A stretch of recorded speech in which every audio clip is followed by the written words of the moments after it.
entrepreneurs and professionals of Tampa Bay. Welcome to your hour for getting the information, the tools, and the connections for elevating your business. Welcome to Getting the Edge with Kelly Wilson. And here's your host, Kelly Wilson. Welcome to Getting the Edge. I'm your host, Kelly Wilson. Thank you so much for being with us today. Super excited. I think I start the show out every week with being super excited, but I still am super excited about our new Edge website that just recently launched. Getting the Edge is a product of Edge Media Hub. Check it out, edgemediahub.com. You can look at every issue, or I should say article, from all the past magazine issues. You can watch all of the previous shows from Getting the Edge. Everything's there. It talks about our 4 distinct services that we offer, being Edge Business Magazine, Getting the Edge, Edge Creative, and Edge Connect, and more. So all there right on the site for you to see, and so super excited about it. Everything that we're working on with the new magazine launches and updates, all can be found from there, and you can subscribe to our newsletter. So again, super excited about all of that. For years now, almost 7.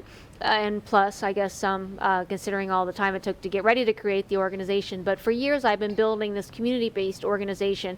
And I think what we're most excited about today is the fact that we have the data and the digital technology and the power that we need to really boost the community, all the partners, everybody that we have involved, really to the next level. So finally, Edge has the power that we need. So you'll see a lot of changes going on with Edge over the next through this year and next, and we're really excited about what's to come with it. So again, to keep tuned in to everything going on with the Edge community. I want to thank our sponsors for giving us the opportunity to be here. So thank you to All Trust Insurance, your trusted employee benefits partner. Thank you to Pilot Bank, and thank you to WeBeam TV and Tampa Bay Multimedia. I know we pre-record here, but we're and we release these later, so I'm not sure everything that will have transpired between now and then, but we're all dealing with a lot, going through everything with the virus and the health concerns of our community. So we're all looking for ways to stay out there. We're not networking like we were. We're not doing person-to-person meetings. So anything that we can do, definitely reach out and let us know. Consider having your own platforms similar to Getting the Edge. Tampa Bay Multimedia, WeBeam TV can help you do that. So feel free to reach out to them, check out their websites. I have worked with them for many years and have been, when we're still together, they're still putting up with me. So that says something. But no, it's again, we're all looking to be resourceful and finding new ways to communicate our brands and our message and our products and services. So definitely consider your own show. So again, super excited about everything happening, and super excited about my guest today. So I'd love to introduce everyone to Deborah Wilkinson, who's a great longtime friend of mine. Yes. And business associate, but also a very good friend. And it's great to have you with me today. We've talked about bringing you on for a long time. So I finally got you here. Yes, thank you, Kelly. I'm very, very excited. I'm so excited what you've done in just the last years that I've known you. And not only that, I look at us traveling sometimes in the same path, but I think what gets me very, very excited is our heart is really into what we do, and you're reaching out to the community. That so many organizations, yes, they do reach out to the community, but there's that little spot that's lost with those nonprofits that you just did in your last launch. The people that you come across, the ministries, everybody that I've gotten to meet at every one of your launches, and it's fabulous. I just don't see that kind of networking that's media driven. And so I'm very, very excited about Edge, but I'm more excited about you and where you're taking it. I appreciate that very much. We've been a work in progress. I mean, really, it's, and I am a single mom and a single business owner. I've been doing this I always joke I'm a crazy woman on a mission. I'm on a mission. You know, I really feel that my mission in life is to help as many other people fulfill theirs. And then by me doing so, I'm fulfilling my own. I've been lost, not necessarily lost. I just saw a great quote recently. It said, all of those that seem lost, I don't know, I probably shouldn't even, I always mess up the quotes, but it's taken some time to figure out my way of where I'm trying to go. So, but I've always known what I want to do. And that's why I think it's so important to have these types of platforms where we can inspire other people, to go after their dreams and to do what they want to do. I think we all have these burning desires within us or inner voices or something calling to us to do more. And I know a lot of times we have our social responsibilities or our home responsibilities of things that we're obligated to. But I think we all can get to a point where we can hopefully, we can help guide people to get past that and go after what they want to do, and we'll be there to support them. I have a lot of exciting things, super excited, like I always say, just as far as other things I want to do in the future and what's to come and the foundation, and we'll share more information on that later in the year. But it's great friends like you that help me kind of be where I am and to keep me going. And your support, your being a cheerleader. We all need cheerleaders, and I've definitely so appreciative for the entire community to kind of be there and supporting. Thank you. Yeah, Thank you've you. been great. Yeah. So Deborah is unique in her trade, and Deborah is the owner of Wilkinson Global. Yes, Connections. And Wilkinson Global Connections, LLC, I should say. She has been she's a community partner of EDGE and has been included in EDGE Business Magazine in just about every issue, about that we've had. So it has been every issue. Yeah, just about. So Wilkinson Global.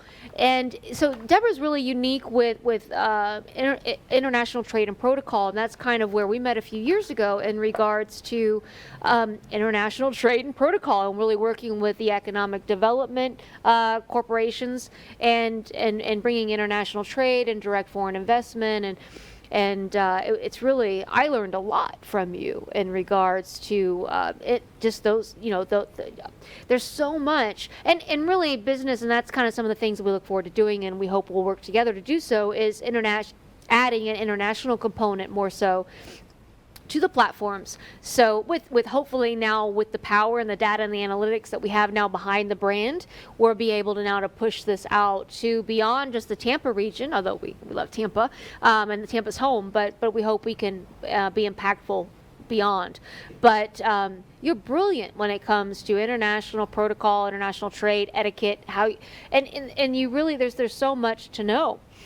So one of the things I wanted to mention is last week we had a lunch, and yes, we did. Wow, you did a great job. It's an annual lunch. Last week was, and I made some notes just so I can remember, it was the annual international luncheon for the Tampa Bay Consular Corps. We had it at the University Club, Corps, downtown, and you had all of the honorary consuls. And consuls. Right, from... There were many countries represented, from Mexico to Spain, Austria, Denmark, France, from all over. The mayor was there. You also had County Commissioner Kim Overman. There were pretty much representatives from all of the county EDCs bringing the region together. And they all came together because Deborah said to, and Deborah put together this annual luncheon.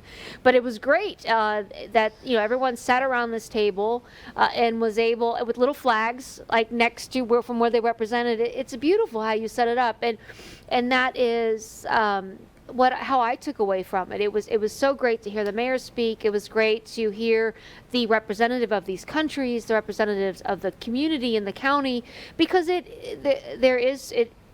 we're in a big world, right? And Tampa is a small piece of that, but being able to bring international trade and us working together for import and export. You're brilliant at that, and and I want to get into some of your history too.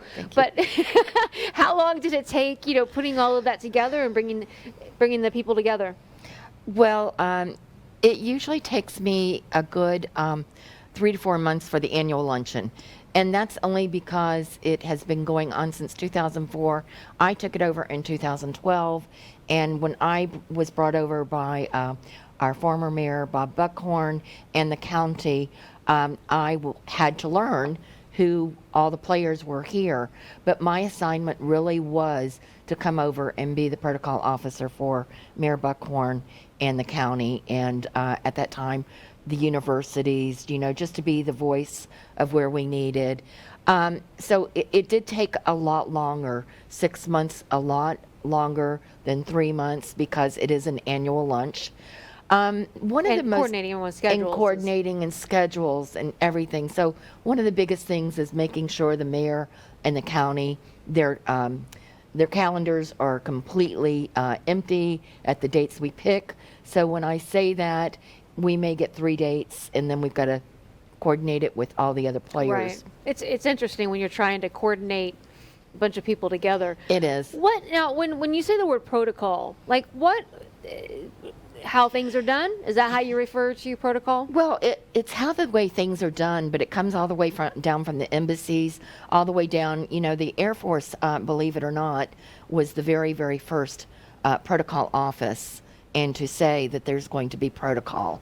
And so we go by the guidelines of what was placed there. So having MacDill at our fingertips is very important. My liaison over there for the International Coalition is important because they go through their own protocol. As you noticed, we did have the Italian delegation with us last week. We would have had others that would have been with us, but because we're going through this new heightened awareness with coronavirus, some were nervous to leave the base, plus they were going through their own drills and practices of what they need to be doing. Yeah, we had this luncheon right before. We had it D-Day. D-Day, right? D-Day before. Well, it was on Wednesday, and I believe it was Wednesday late afternoon. When they announced, when President Trump came on and announced what he was going to do. Right. And then we had the other one that came in on, it was Thursday or Friday, the very next day, with his task force.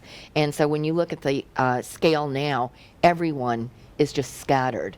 But one thing that we haven't forgotten about is a lot of technology is out there, a lot of phone, a lot of ways we can do our meetings and keep up with what's going on. So what does protocol mean for Tampa Bay? Protocol and the trade office, what we do is we look at every dignitary that's coming in here. They always want to meet, no matter what, with the mayor, which is common. And by dignitaries, you mean? We mean ambassadors all the way down. For prime wherever ministers, countries they represent. For any country, even though they do not have a presence here in Tampa. And so that is needed. It's been going on for quite a while. Pam Iorio, when she was mayor back in 2004, she is the one that said, let's get this together, have an international coalition. Arthur Savage, that you know, who also has Savage Shipping, but is our dean of the Consular Corps, and his mother was the protocol person of Tampa. What was important about that? I didn't know that. His yes, mother was? His mother was. She started, it was like when you go to Washington, D.C., and you had Esther Cooper Smith and Pamela Harriman, and you bowed before you went there because they're going to hook you up with everybody. They're going to know everybody. The same went with Mrs. Savage, and it was just delightful. So she... this legacy of hers and what Pam Iorio did was through Arthur Savage. And he said, okay, we are going to keep this Consular Corps going, and it's going to grow. So when I came, there were probably about 11. We're up to about 23 now. As you know, we've lost a couple of countries due to just differences when political things change and new presidents come in. Well, and passing. Things of that. And passing, we just had David Straz, as you know, the ambassador to Honduras. Right. And also with, I'm just going with Liberia. He was the honorary consul. And that was a very, very big loss for us. But I don't know if we'll go after those countries again, whether they're needed, because I know that he did this for many, many years. And we will approach Honduras to see if they want someone else, and we will approach Liberia. But right now we are up to, I'd say, just about the 23 mark. We were at 26. But when we count in Orlando, I could count in up to 30-something, but I want to be active of those honorary consuls especially that work in Orlando that do not have a presence, but they cover Tampa Bay. And that's very, very important. So when you look at France, we don't really count the French honorary consul over there. We keep her involved in what we're doing, but we have Jean-Charles Faust here as our honorary consul, and they work back and forth. And our French consul general is in Miami. So we have a lot of Miami consuls that do come to our annual. They didn't this time because of the travel restrictions, and they've been told by their own countries whether they're coming or not. So it's very, very important when they come to these annual luncheons, because everybody thinks, oh, we're going to speak about international completely. That's not what this is about. What this is about is figuring out what all the mechanisms they need from the mayor and the county on their state of the county and their state of the city, and how does international play into it. And the international plays into it, as you noticed. You didn't hear a lot of international questions. You heard about infrastructure. You heard about water. They wanted to know what was going on here. They wanted to know what was going on here, because they need to go back to their countries. Right. And if they're bringing in companies here, we need to know how we're going to grow those companies with what we've got here. Yeah. Well, and that's great for that's foreign direct investment, right? And bringing the and collaboration and partnerships and regional headquarters. Well, and it's all bottom line to our economic development too. And that's exactly right. And we work really hand in hand. The Tampa Bay Trade and Protocol Council, we really do look to the export side and the trade investment side as being with Craig Richard and his team here in Hillsborough, Bill Cronin and his team up in Pasco, and Mike Meidel and his team. And that, as all of you know, is called Tampa Bay Global. Excuse me one second. I'm just going to get a little sip. That was just formed because the economic development councils or corporations, communities from Pinellas, Pasco, and Hillsborough, right, all came together, and instead of kind of all working in separate silos, they came together to form Global Tampa Bay? Yes, Global Tampa Bay, which is fantastic. And where I play a big part of that is my background was international and economic development. Yeah, and I want to get more very into strong that too. background in that. So I knew exactly where the lines were.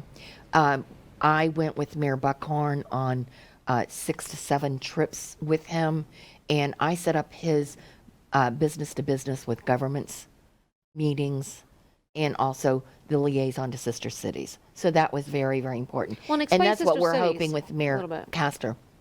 Well, she seemed intrigued and wanted to be a part of that, and I think that is And it's her first year out, so this was perfect for her to be able to host. She said, please, let's keep the tradition going. And that's what we did. Yeah. So let's talk about sister cities a little bit. Explain that. Sister cities, we have 12 sister cities, and we're really excited about the 12 sister cities, as Mayor Buckhorn has opened probably about 6 or 7 of those himself. When I was brought on, Mayor Buckhorn said, Deborah, I want to have an economic development component, which included our airport, our port, a lot of places, and he wanted to have all of that in place with our agreement. So when Sister Cities first started, you've got to remember it was on cultural exchanges. Is it just relationships then with other cities? It was relationships with other cities. There's a DC chapter in Washington, D.C., and when we look at, as you heard the other day, we have Mexico that wants to bring in Pueblo. Well, that has to be brought all the way up. Even though the mayor is the titular part, she has to say, I'm interested. Once she says she's interested, our sister cities organization here take it, all the paperwork, file it with DC. They vet it to make sure that Pueblo is not somewhere else in the United States. And I'll give you an example of that. When we did Ireland with Dublin, we actually had the mayor call Cory Booker at the time. And we wanted to make sure. A senator, right? Yes. Okay. But at that time he was in New Jersey, and I believe it's New Jersey. Yes. I'm not sure of that. Yeah, I'll have to check. But anyway, because now I just look at him as our senator. So we had to call, and he said, you know what? We haven't even been doing work with them for so long. And he said, yes, South Dublin, you can have it. So those are some of the negotiations. Does that stop us? No, because there's twinning. There's just MOUs, partnering, things that you can do that way, and that's fine. But to call it a real sister cities, you do have to have the sign off to be able to do that from And DC. again, so what is the so everyone can understand, what is the purpose behind that? Is it two cities and coming together to promote international trade Most and definitely. development? Yes, most definitely. In there, it depends on what their strength is. Now, I can tell you when we do places in Italy that we've got, we have extended it that we look at small businesses and what they can do back and forth there. As you know, we just got the new Italian American Chamber of Commerce. That is very, very big because it's tied not only to the Miami largest with New York as well. So we're very, very excited about that. And of course, we've got the Italian Club right here. So, so what's important about that is the chamber will bring in the businesses. The Consul General has somewhere to direct certain things. The Consul General also has, out of Miami, a duty to be able to say, well, you know what? I've got to look at the business when I'm there, so I need those kinds of visits that I set up for him. Then I work with the EDC.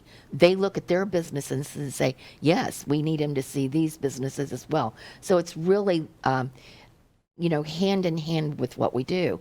If there's a sister city, it's a lot easier. Yeah. If there's a chamber that's named, it's a lot easier. Well, everything's easier with collaboration, right? And Yes, people it's working all collaboration. Yeah, everybody working together makes makes success kind of obviously that much more enjoyable with everybody kind of benefiting together, but also you get things done more efficiently and faster when we're all working together do. towards a common goal. We So do. you have a contract with the city of Tampa, correct? I do. I'm in their budget, and I'm working on the new contract now, and I have a main contract with Hillsborough County. And then Broward County as well. Are you And working Broward County, south? I don't work with Broward County as much as I work with one of their smaller, it's their Okay. largest city, is Miramar. So I do okay. work with them as well.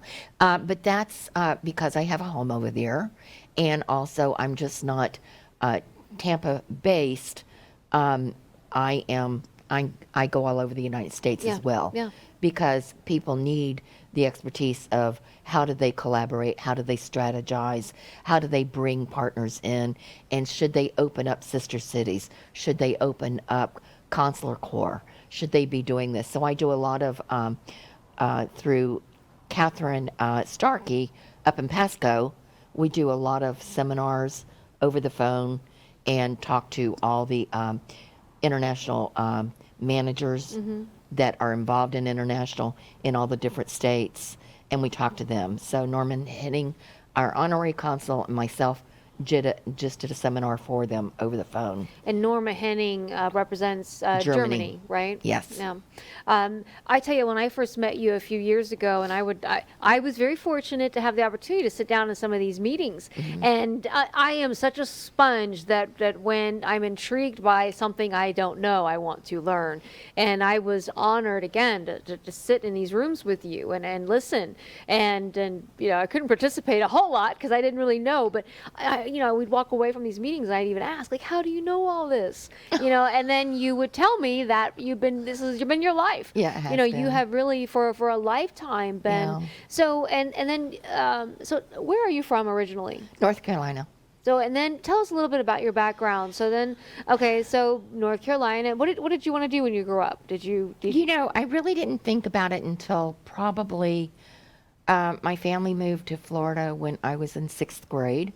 And I grew up in the Plantation high school area, and I really don't think I thought too much of it. I thought I was in that day and age when your parents were, they were into themselves, they were doing this, and they expected the kids to be in their, I was on drill team.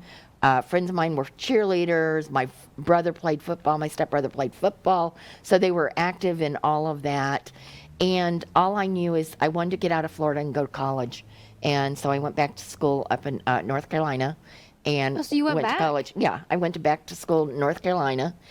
And the very first job I got when I came back to Fort Lauderdale, believe it or not, was in the Bahamas.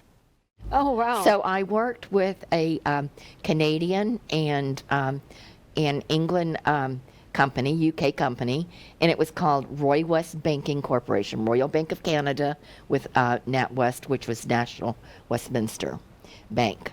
And I would get on a plane every Monday morning from Fort Lauderdale, because I was based in Fort Lauderdale, and I would work over in Nassau from Monday through Friday, and then have to get back on a plane on Friday and come back in because I wasn't higher echelon that could say, oh, I could stay over the weekend. Once in a while I could stay over a weekend, but usually it was, no, just for work, Yeah, coming back and forth. Now, and so what did you go to college for? Like, what did you study in college? I studied, well, I was going to be an English teacher. Oh, And I decided, I saw the level that I would have been teaching, and don't laugh at this, the kids taller than me and craziness going on, and saying, oh no, I'm not doing this any longer. So I went into business, and then I went into international business so immediately. how did international, is this because of the job that you first took and that led you to the Bahamas? It really or how did was. that international pull? It really was. It was, I mean, it was a subtle hint of what I wanted to be doing.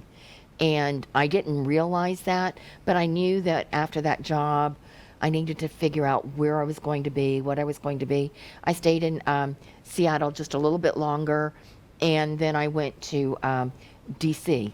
on my own, got a job there, and went with a major legislative law firm, and had, I would say, the best mentor I've ever had in my life. A boss of a guy that Bob Zabo, I'm going to mention his name because he's actually retiring this year in D.C. I guess there's not going to be a big party because D.C. is locked down. But anyway, I was going to hopefully fly. Depends when his retirement's planned for, I guess. Well, it was April. Oh. So anyway, I don't think we're going to make it. But anyway, but Bob and I have remained friends for many, many years. But he just sort of, let me fly. He said, you know what? Yeah, you're my administrative assistant, but we worked on oil and gas issues. We worked on a lot of things. Sometimes that brought in the flair of some international companies that would come in with us. I was secretary treasurer of what's called CURE, Consumers United for Rail Equity. Mm-hmm. Why was that important? Because we were fighting the railroads to make sure that the rights of way of different railways and different trains, Santa Fe, for instance, and Union Pacific, they were, they were, I keep getting dry mouth. They were fighting, and we were out there as a coalition to build the electric companies and everybody against the railroads, because they were charging the coal miners, the coal that was being right. Transported. They were charging them each time they changed into a different rail system. Oh, wow. So it was double charging. So it became an eminent domain issue. It became all kinds of different things.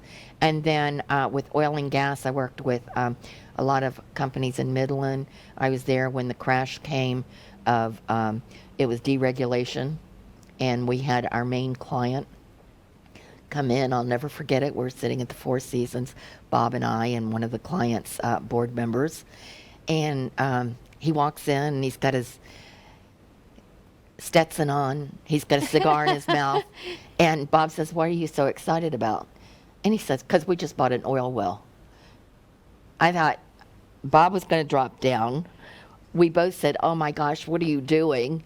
And so we went through this whole thing about, oh gosh, how do we recover from that, and get the oil and gas companies back online, right, and do those things. So it was all these kinds of fun things. Learning experiences. Right, all of it. And then I got to work on an international client that was the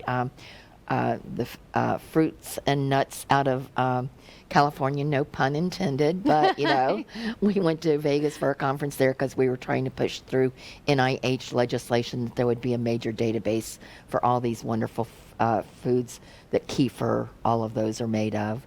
So it was just a wonderful, delightful thing. And then from there, I got married, and we moved to Seattle, and I opened up their firm in Seattle with our senior partner out there. And then got involved totally politically. Oh, wow. And then you went to Thunderbird. I know we talked about you wanted to further your education in international. So tell us a little bit about that. So I did an executive master's at Thunderbird. And at that time... What is Thunderbird? So let's tell everybody what Thunderbird is. Thunderbird is the American University School of Management that's out of Glendale. Now it's up at Phoenix. And Thunderbird's one of your highest schools that you can go to for learning and getting your certification in trade development. Okay. And so that's what I did. So you learn protocol, you learn a lot. That happened because I had an appointment with the governor of Washington State at the time after leaving the Van Ness firm and working on campaigns. This is when Clinton came in. And I was actually interviewing people for the job. And I had a guy call me and said, "Where's your resume?" And I said, "Well, I don't know why my resume would be there." So we set up what was called a special trade representative's office. We turned it into a mini USTR, which is United States Trade Representative's Office. So that's where a lot of the protocol, that's where a lot of the collaborations, that's where a lot of the agreements came from Vietnam and from the Gorge-Chenemed with the 5 West Coast states, all these things. So it was all these things that happened. And then Patton Boggs that I'd known for ages and ages. Patton Boggs. And Patton Boggs is no longer, it's part of Squires. They took over just, I guess since law firm? Tommy, it was a law firm, another legislative law firm, but I set up their legislative law firm out there. And then from there came back to Florida and went with Broward County. And Broward County said, "We want you to be our economic development specialist." Within 3 months, they said, "We want you to be the manager of our economic development for Broward County." And I said, "Only if you let me dibble dabble in international." And they did. Because your heart was already in it at that point. My heart was in it. And I said, "You don't have international here." So they said, "Okay." And so I set up the first international office within Broward County and linked it down to Miami-Dade and did things like that. So it was very, very important. Our airport really came forward and set up an international office for Congress people to come in and have their meetings at the airport, or consul generals to have their airport if they were meeting people. It was just wonderful.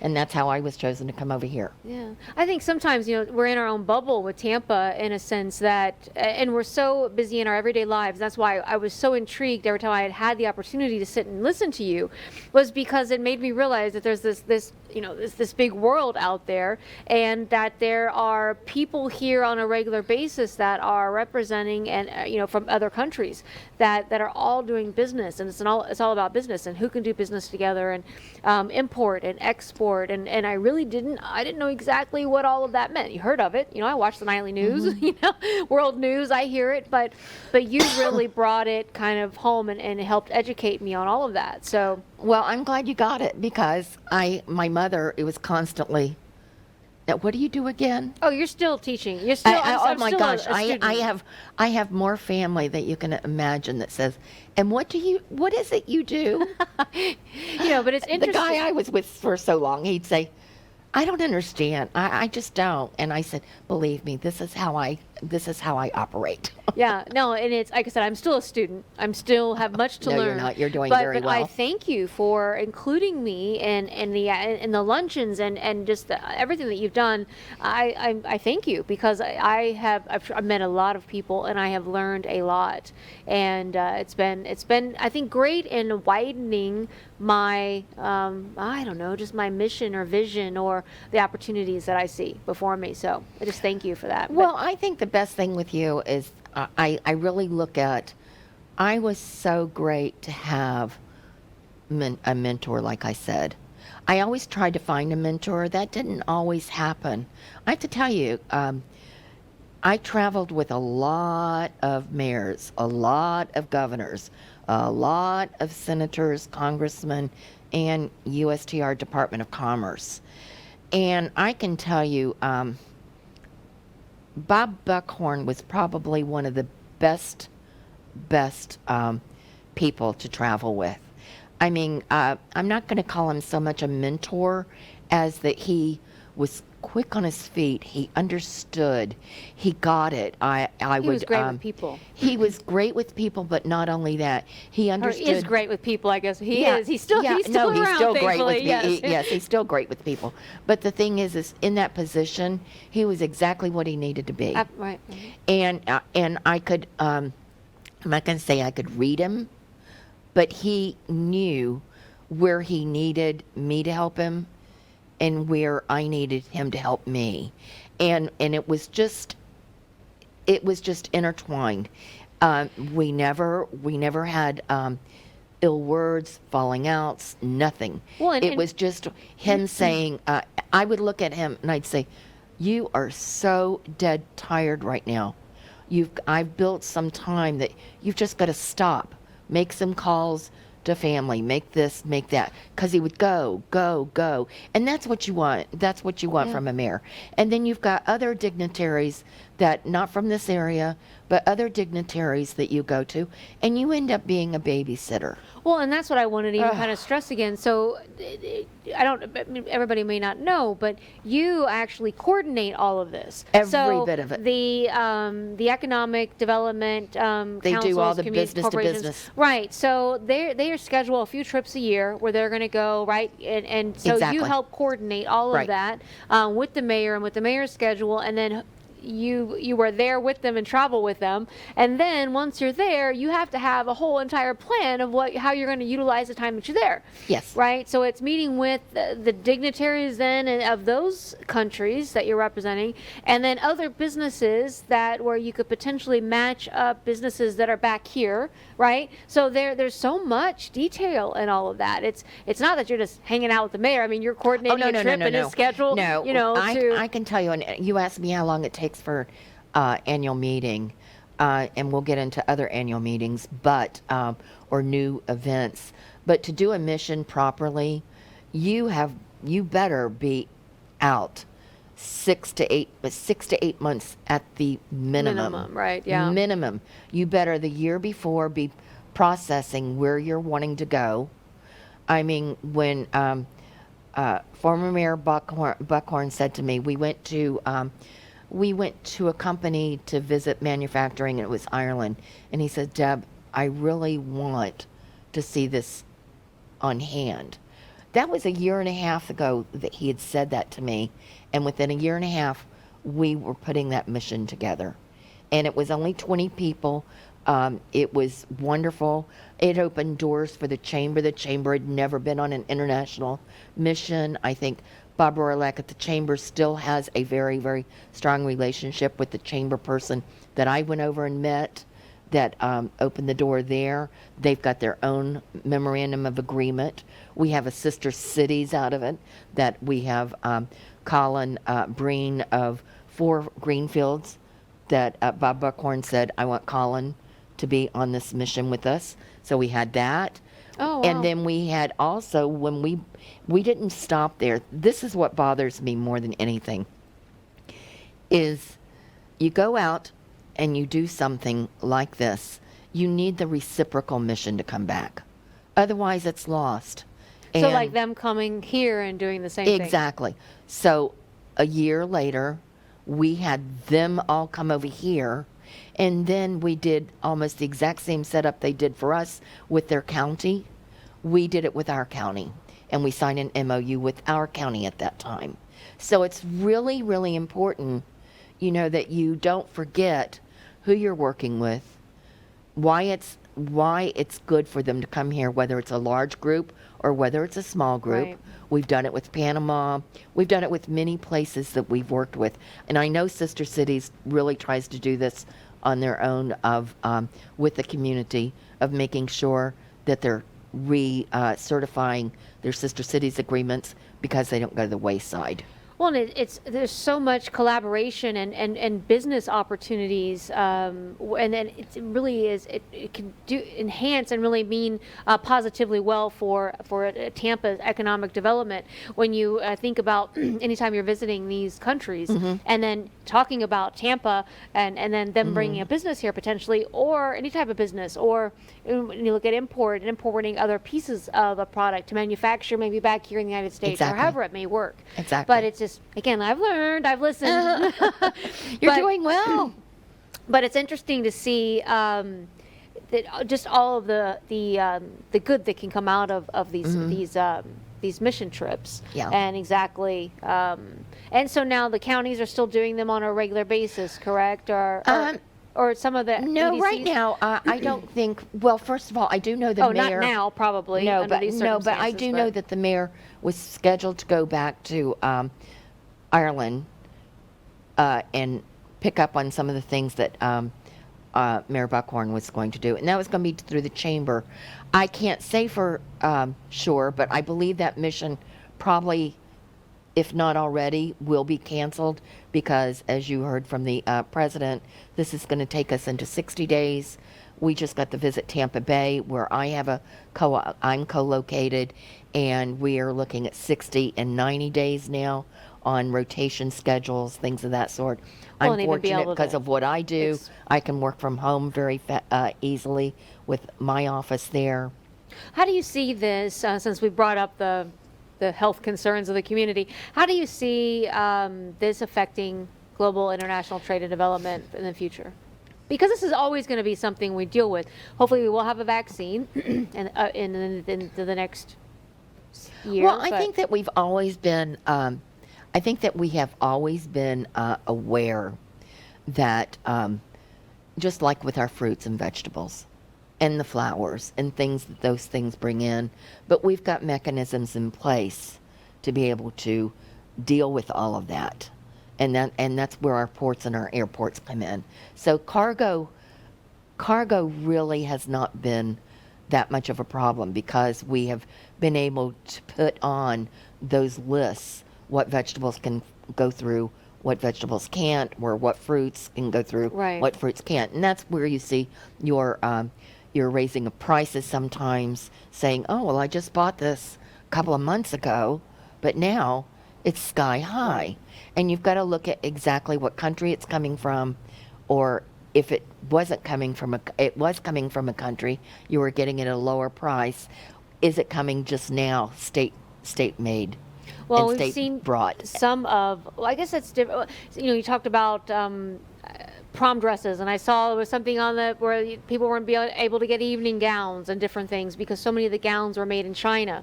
So, like, how I guess, well, luckily the China factories, some of them are starting to open now because they've been shut down. They kind of were ahead of this with us. So, it's interesting. You don't realize everything that's made elsewhere, or that a component or a piece of it's made somewhere else. Exactly. It's really the world all coming together. Yes.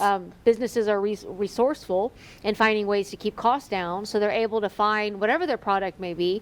If it's a thread they need to make a certain dress, maybe they find that thread elsewhere, and then they're able to import it in.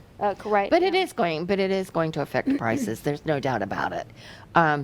It can't help but change the price a little bit. Right. And then we'll get back to normal. I really do believe something that the president said, and I know that some of my friends are very weary of the stock market. I do believe we will harbor this, and we will jump back and go just as high, if not higher. No. I do think that we're very resilient when it comes to that. I just think right now we're all in a state of flux. We just need to get that under control. Yeah, that's all. And we've got to know that we've got it under control. Right. I think right now everybody's panicked because they don't know the answers to certain things. I'm going to tell you, I worked for 1 full year.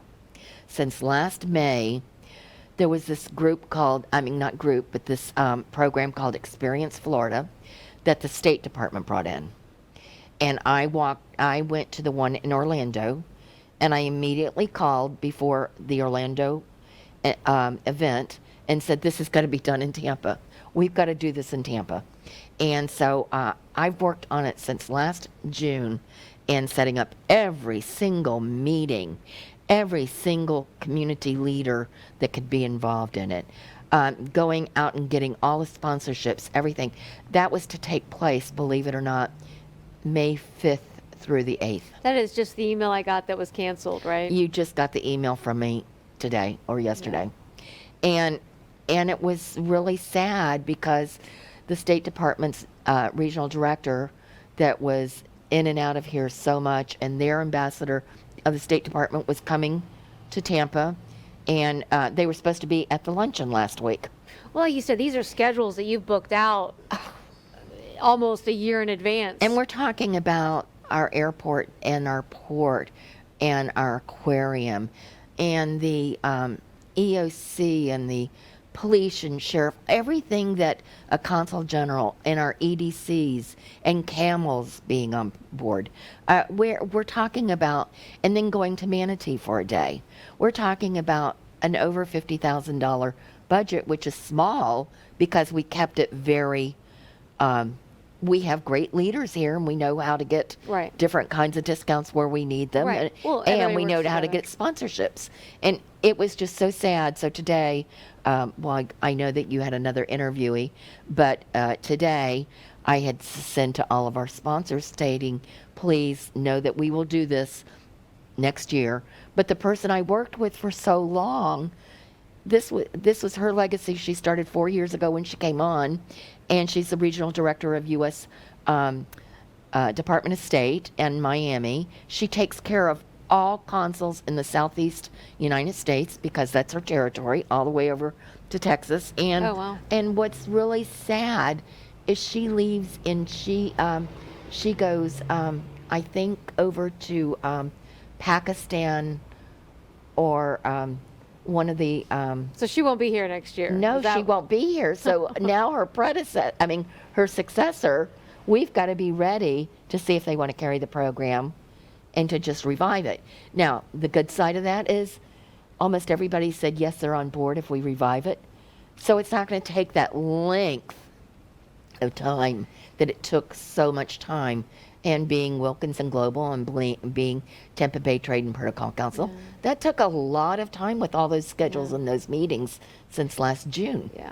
I'm sorry. I mean, yeah. And I mean, it it's- was sad. Yeah, I know, and it's, you know, it luckily though it's not canceled forever. You'll be able to post, but That's it is, exactly You know, right. being an event coordinator as well, I know, Oh. and just the things that we schedule. It is I feel you. You know, I Yeah. can feel everyone's pain that has had to go through the cancellations or the postponements. There's so much work that goes into coordinating schedules and putting these things together.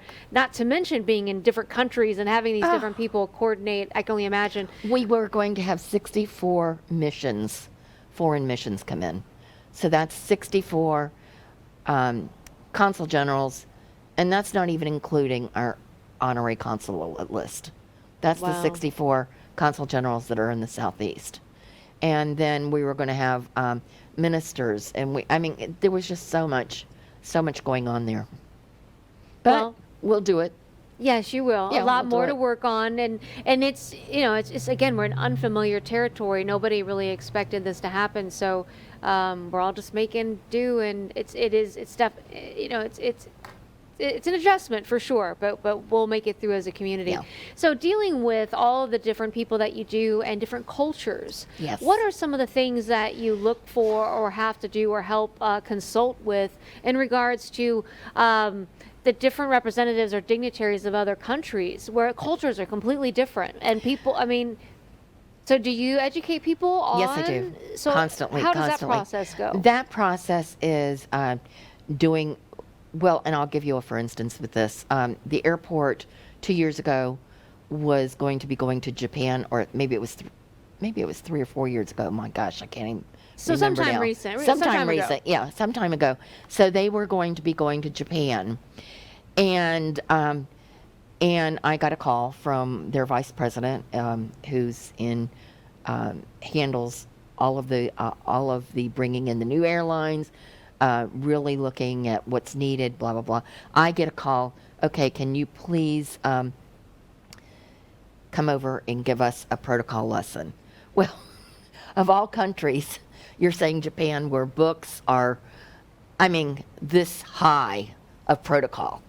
Oh, wow. So it's like getting them ready to figure out, oh my gosh, what do they need immediately? What do they need to know that you cannot cross the line? What is happening here? So I also had a UT professor come in to do that. We were going to do a Japanese lunch as well with them, just to make sure that they're higher echelon in There's the so many different customs. Exactly, and the things customs that are just maybe customary to us are insulting, or or you don't know how they're taken or perceived. So you want to make sure that you're being respectful. Right. So how do you know if so it's a lot of due diligence on my part to make sure that they've got a complete manual that is the most important for them to go over there their first time.